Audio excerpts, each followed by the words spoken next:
Okay, gentlemen, welcome to today's LinkedIn Live, which is simultaneously broadcasted on YouTube as well as X. We have our two veteran panelists here, Arnold and Dieter Metzion. Dieter is a very well-known figure in FinOps space. He's a FinOps ambassador.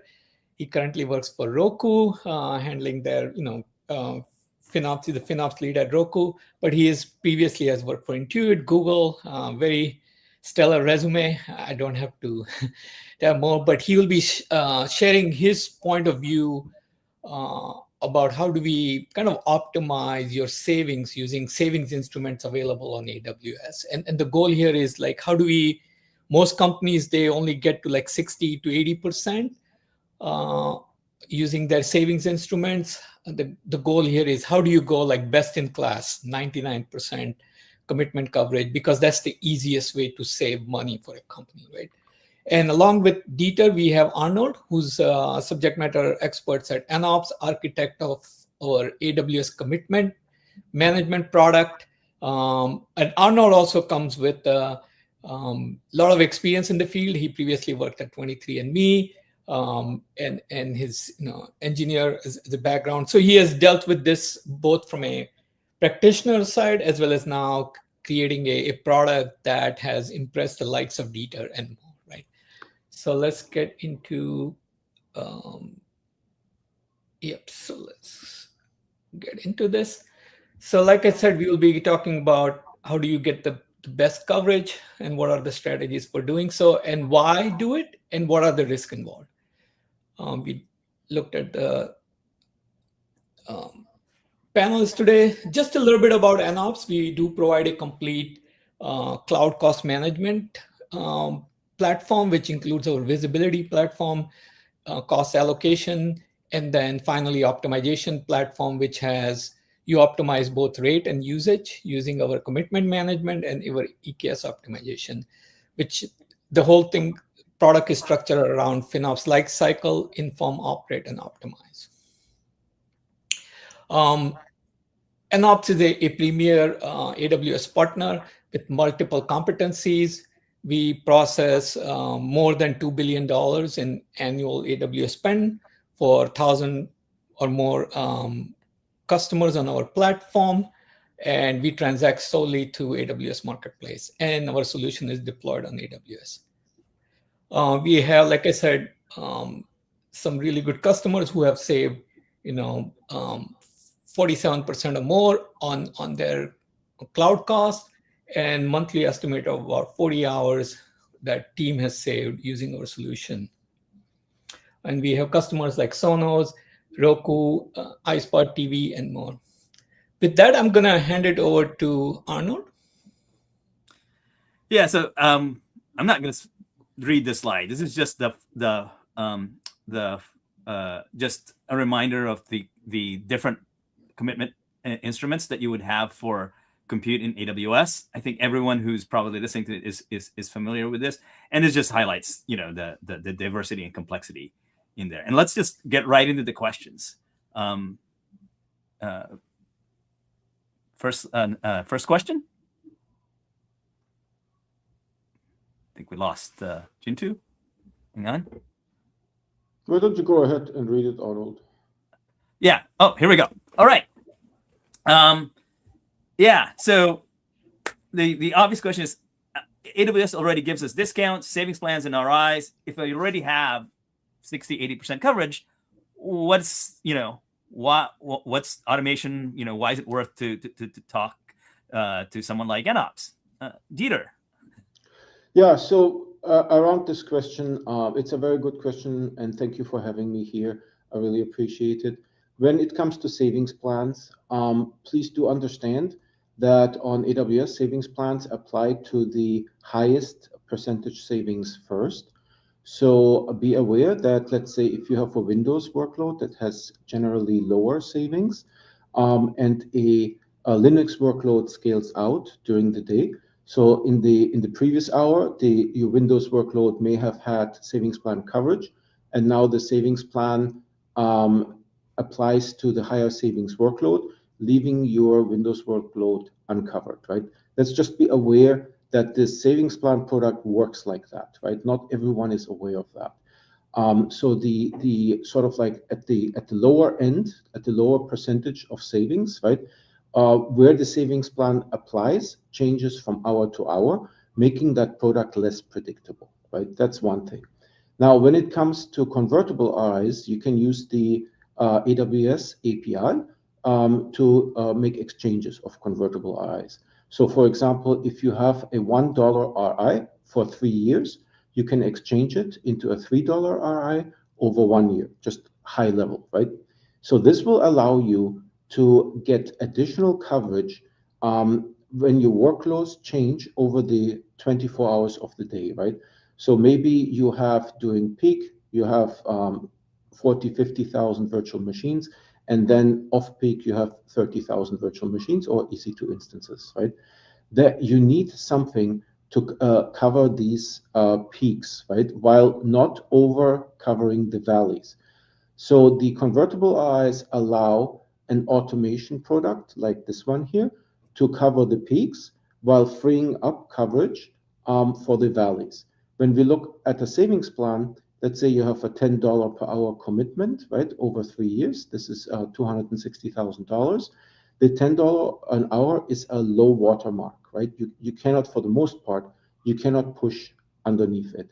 Now, while savings plans do apply to Fargate workloads and Lambda workloads, these have the lowest savings percentage, and it is not ideal if your savings plan apply to these workloads. It's better than not applying to anything, but it is important to understand that the having 60, 80%, 90% coverage with savings plans does not give you the additional 10% coverage, right? And that is what this product really can achieve. Yeah, the thing I would add, there's a lot of complexity that I think Dieter just talked about and alluded to.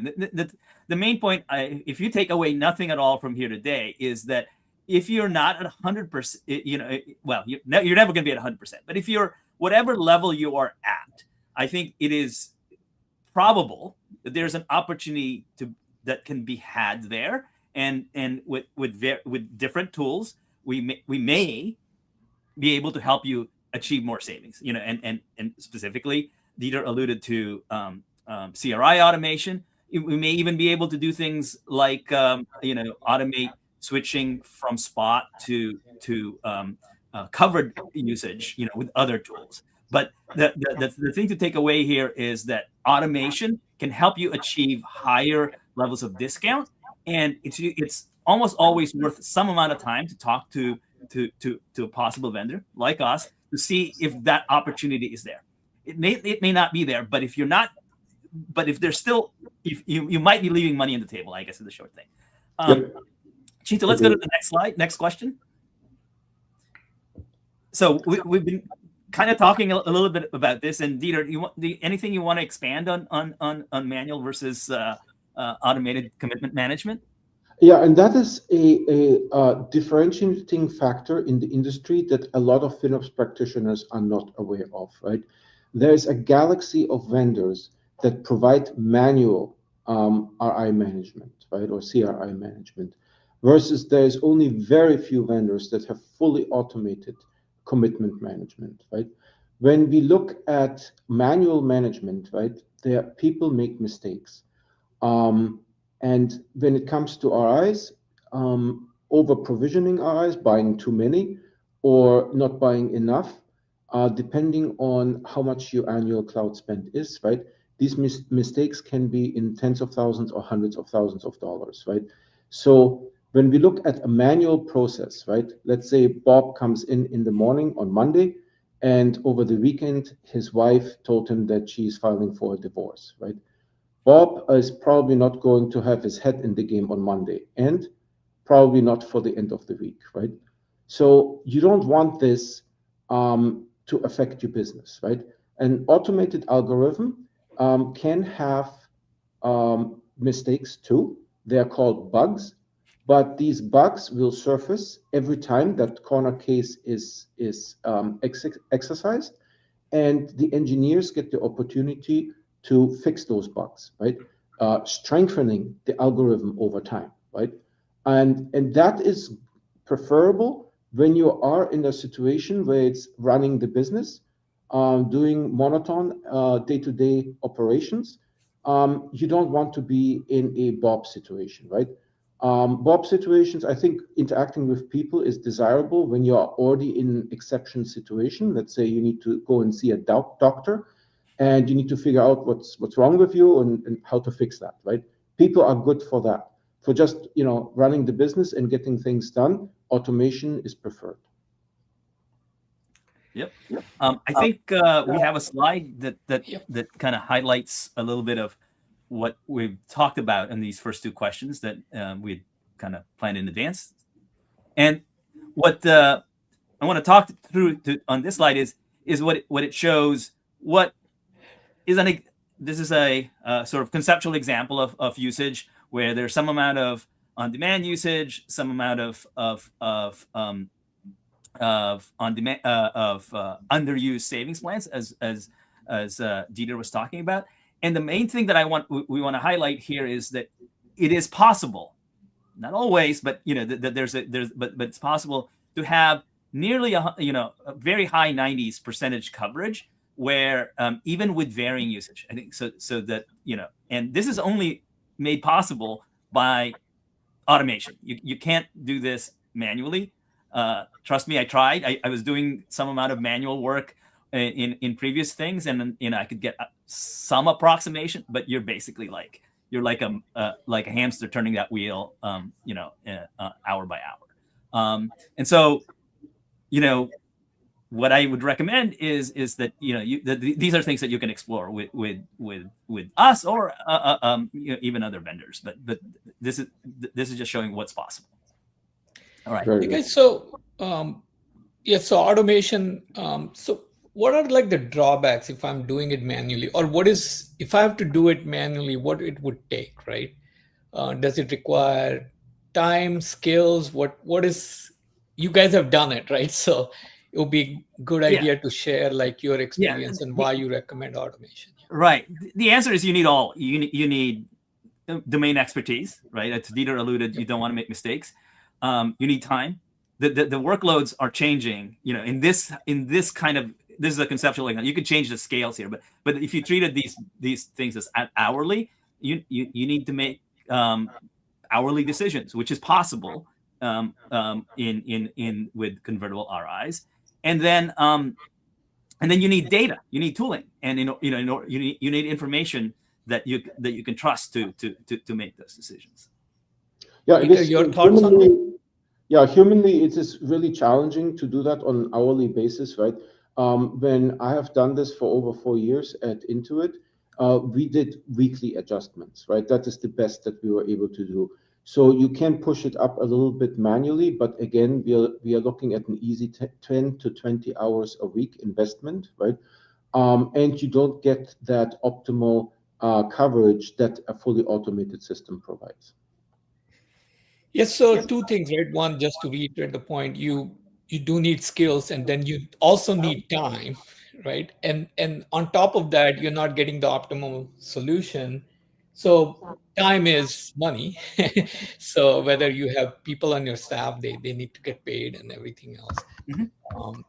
So let's talk about like what is kind of the. So thank you for sharing that. The next question is around.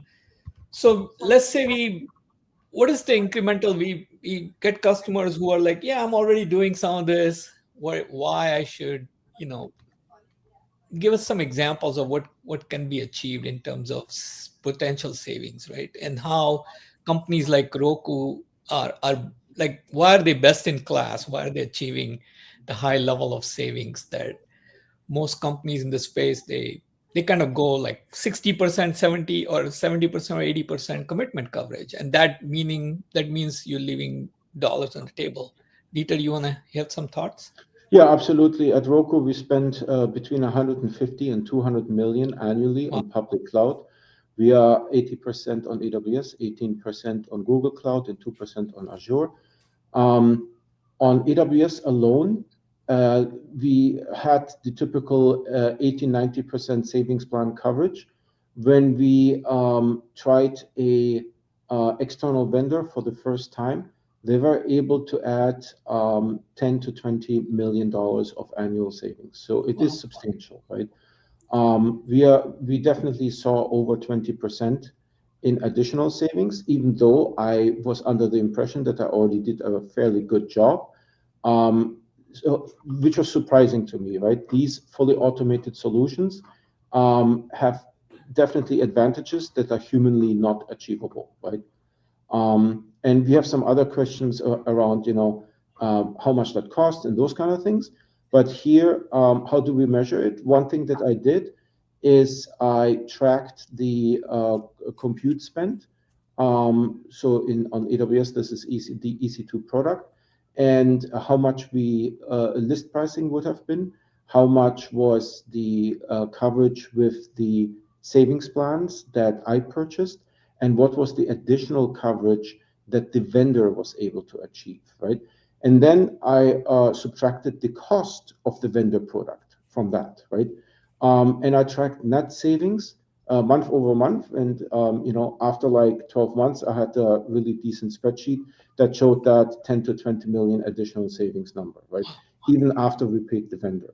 So that is one way of how you can approach this. Yeah. The So thing I would Dieter, go ahead. so you were already at a very high commitment coverage, and then on top of that, you said like 80 to 90%. On top of that, you are generating a substantial amount of incremental savings because of the automated solution.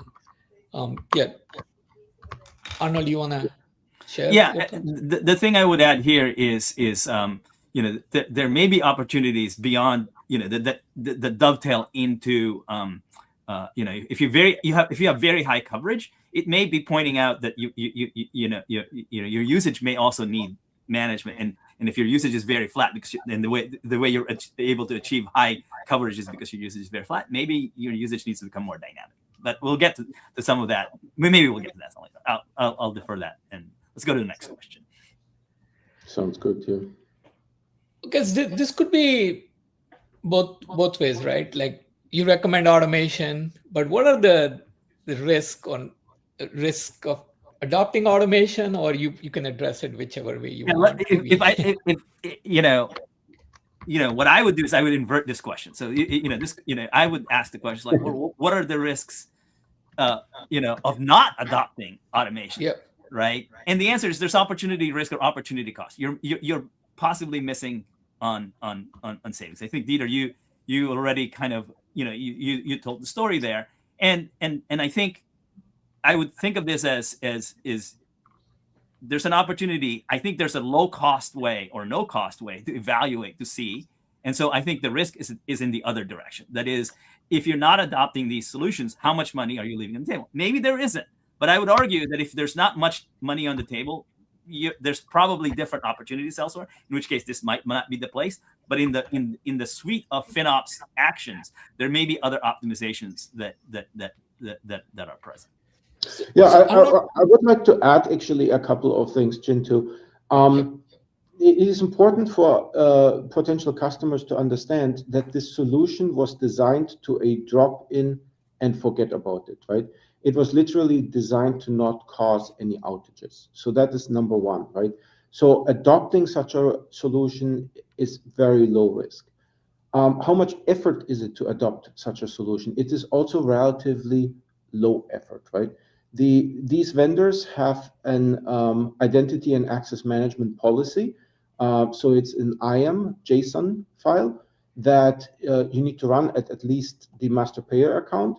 And to get better results, you can run it on all of your accounts to give the vendor either read-only access, or if you decide to adopt the vendor, you can give read-write access, right? And they have two different IAM policies for that. Running that IAM policy is also very low effort, right? At Roku, I have to create a ticket. I have to attach the IAM policy. The ticket has to be assigned to a sprint. Then during a sprint, an engineer will be assigned to the ticket, and then they execute the IAM policy in like 20, 30 minutes, done, right? It's very low effort. When it comes to risk of not adopting such a solution, right? Like Arnold said, you're leaving money on the table. It is, and it's substantial, right? Even if you only spend 10 million on cloud, right? You can expect maybe between 100 and 200,000 on average, right? Each situation may be different. If you already have savings plans, the solution will seemingly work with savings plans or existing RIs, right? There is no interference. So the risk of adopting is low. The risk of not adopting is you're leaving money on the table. So I have uh, Arnold mentioned the opportunity cost. Do vendors in the space and address the NOps, right? Before you actually do this, you provide like a savings analysis? Is that like a typical thing so you can look at risk versus reward and make a decision? Arnold? Yeah, absolutely, right. We, you on board with us, we'll provide you a free analysis of what the opportunity is, and we'll tell you it's like we've certainly been in situations where it's like there's nothing we can do for you right now, but there's maybe longer term thing. We played the long game together. We might say, hey, there's stuff that we can do together now, and so it's a partnership. And the key thing is it's low effort and low cost, as in no cost. Yeah, go ahead, Arnold. Go ahead. No. What I would like to add to this is I mentioned the read-only access, right, and the read-write access. The read-only IAM permissions are to get that savings analysis, right? And these vendors are able to give you a readout of the savings analysis, right, that you can share with leadership, right? So you can put that in, for example, in front of a CFO, right? And that person seeing these results, right? I feel that it makes for a good business case, right? And it may make it easier to make the decision to adopt or not adopt such a vendor, right? It is definitely a tool that a FinOps practitioner can use, and it's available at very low effort and no cost. Yeah. The range is so wide that it's we can talk in generalities like, oh, you can save X amount, but without your actual usage and actual data, it's very hard to get to a specific number because there may be very little opportunity. It's possible, but but you won't know until you look. Exactly. So Dieter, is that like the first step you recommend? Like don't absolutely overthink this, get the savings on, and then make a database decision. Yeah, absolutely. Even if you're already using a vendor and you want to go window shopping, right? Do a second savings analysis. Let's see if another vendor can do better. The other thing I would point out here is if you are doing a really good job, it never hurts to show how to leadership. It's like, look, these vendors we might be able to add something, but maybe it's not a lot, right? And you can basically say, hey, we're doing a good job, independent, not just us saying that we're doing a good, that you don't, it's not just you saying you're doing a good job. The vendor's telling us like, yeah, you're doing a good job. There's nothing we can do for you here, or there's something we can do, but it's this much. It's a little. Yeah, agreed. It's not just a business case for adopting the vendor. It is also a business case for you keeping your employment. Yeah. So it's a third-party validation of like, hey, this is what the industry benchmark looks like, and I'm doing versus that, right? Just in-house. Oh, thank you. Yes, so this is around like pricing. How do we pay anything? Do we pay anything if there are no savings? Like this is right getting to like, okay, I agreed to do the savings analysis. What is the business I'll speak model to us, like? right? But I think Dieter can speak in general. In general, I think there are many different pricing models, but we certainly we have a default pricing model. It's marginal. We don't get paid unless we save you money, which means outside of the effort of onboarding, it's going to cost you nothing. That there are always special things that we can negotiate, but the main thing is that's the default. So you can look at it as marginal savings, marginal cost. Exactly. So incentives are aligned. Yeah, Dieter, you want to? The typical is that, let's say if you are spending up to $10 million annually on cloud, right? These products will typically charge 20% of the savings, right? If there is no savings, you're not being charged. That's the bottom line. Over $10 million, you qualify for enterprise pricing, right? And enterprise pricing will be very customized to your situation and will be different from customer to customer. No, that's great, right? So bottom line is incentives are aligned. Vendor only makes money if they help you save money. Exactly. Okay, so one of the final questions we have is like, now everyone is doing Kubernetes, right? Kubernetes is a way to kind of scale up and scale down your resources. Any thoughts on like we have large infrastructure teams, they will be questioning like you're doing this commitment stuff. Is it gonna help me with my Kubernetes deployment or not? Or how does this all work together? Yeah.